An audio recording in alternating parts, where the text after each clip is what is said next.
അപ്പം മാവ് റെഡി, നമുക്ക് ഉണ്ടാക്കാം.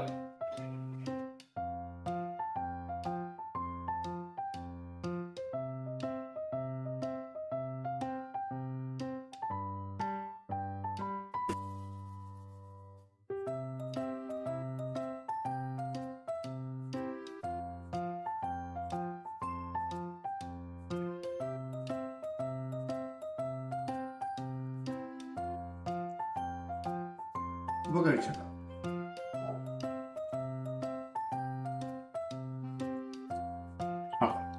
നല്ല ടേസ്റ്റ് കേട്ടോ. നല്ല മധുരമുണ്ട്, നല്ല പഴത്തിന്റെ ആ ഒരു സോഫ്റ്റ്നെസ് ഉണ്ട്, ശർക്കരയുടെ ഒരു ടേസ്റ്റ് ഉണ്ട്, പിന്നെ തേങ്ങാപ്പീരയുടെ ഒരു ക്രഞ്ചി ഉണ്ട്. ഇതെല്ലാം ഉണ്ട്. നല്ല ടേസ്റ്റ്. വളരെ പെട്ടെന്ന് ഉണ്ടാക്കാൻ പറ്റുന്ന ബ്രേക്ക്ഫാസ്റ്റ് ആണ്. സമയമില്ലാത്തവർ ഉണ്ടാക്കിയോ, പെട്ടെന്ന് ഉണ്ടാക്കാം, നല്ല ടേസ്റ്റി ആയിട്ട് കഴിക്കുകയും ചെയ്യാം. ഇത് അത്യാവശ്യം നമുക്ക് ഡ്യൂട്ടിക്ക് പോകുമ്പോൾ എടുത്തുകൊണ്ട് പൊതിഞ്ഞുകൊണ്ട് പോവുകയും ചെയ്യാം. അവിടെ ചെന്നാലും കഴിക്കാം. സമയമുള്ളവർ ഉണ്ടാക്കുക, കഴിക്കുക, ആസ്വദിക്കുക. ഓക്കെ.